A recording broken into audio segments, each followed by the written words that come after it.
Assalamualaikum warahmatullahi wabarakatuh. Perkenalkan, saya Anissa Utami dari S1 Keperawatan Universitas Muhammadiyah Sukabumi dengan NIM 203231100. Di sini saya akan menjelaskan tentang gangguan sistem pernapasan. Jadi, gangguan sistem pernapasan merupakan penyebab utama morbiditas dan mortalitas. Infeksi saluran pernapasan jauh lebih sering terjadi dibandingkan dengan infeksi sistem organ tubuh lain dan berkisar dari flu bisa dengan gejala serta gangguan yang relatif ringan sampai pneumonia berat. Adapun teknologi yang bisa digunakan untuk pengobatan sistem pernapasan salah satunya nebulizer.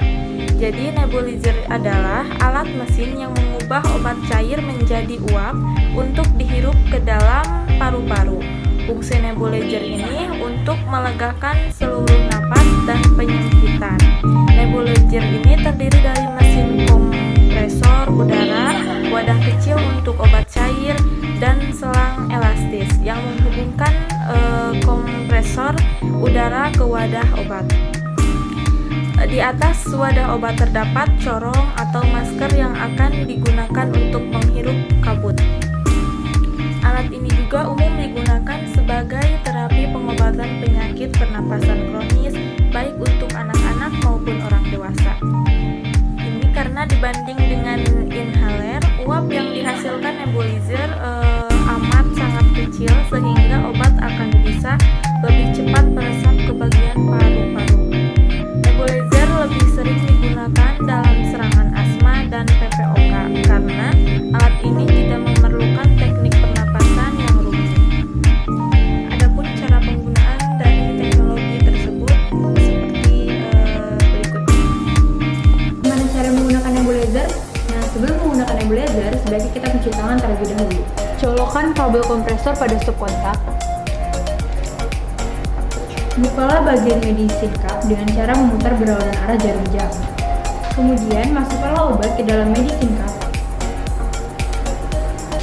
Setelah itu, tutuplah kembali bagian medicine cup dengan cara memutar searah jarum jam. Dan pastikan bahwa medicine cup telah tertutup secara sempurna. Kemudian pasangkanlah bagian selang pada mesin kompresor dan pada bagian medicine cup. Dan pastikan bahwa selang sudah terpasang secara benar. Kemudian, pasanglah mouthpiece pada medicine cup. Apabila kalian ingin menggunakannya pada anak-anak, maka gunakanlah masker sebagai pengganti mouthpiece. Duduk tegak dan bangun saat menggunakan nebulizer. Kemudian, nyalakanlah mesin kompresor, lalu cairan obat akan mulai menggelembung dan menjadi uap. Jika uap tidak terlihat, maka tuangkanlah obat keluar daripada medicine cup. Kemudian bilas dan ulangilah langkah-langkah seperti tadi. Jika uap masih tidak terlihat, maka gantilah medicine cup Anda. Letakkan mouthpiece pada mulut. Kemudian, bernafaslah secara normal hingga larutan obat tidak terlihat. Perawatan ini memakan waktu sekitar 10 menit. Jika memungkinkan, ambil nafas dalam-dalam setiap 10 kali nafas. Tahan selama 5 hingga 10 detik, kemudian hembuskan nafas perlahan. Ini membantu agar obat tinggal di paru-paru lebih lama dan dapat bekerja dengan baik. Tutuplah bagian medicine cup agar cairan obat di sampingnya dapat menguap secara sempurna.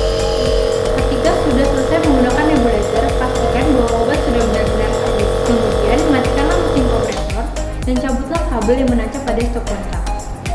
Jika Anda menggunakan obat steroid inhalasi, maka Anda diharuskan untuk berkumur atau membilas mulut Anda menggunakan air yang bersih. Setelah selesai menggunakan alat ini, ambillah bagian mouthpiece dan medicine cup.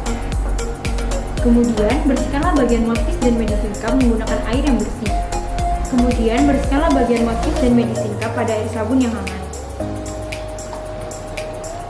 Lalu, bilaslah menggunakan air yang bersih. Kemudian, setelah dibilas, lalu dikeringkan. Setelah kering, disimpanlah di tempat yang aman.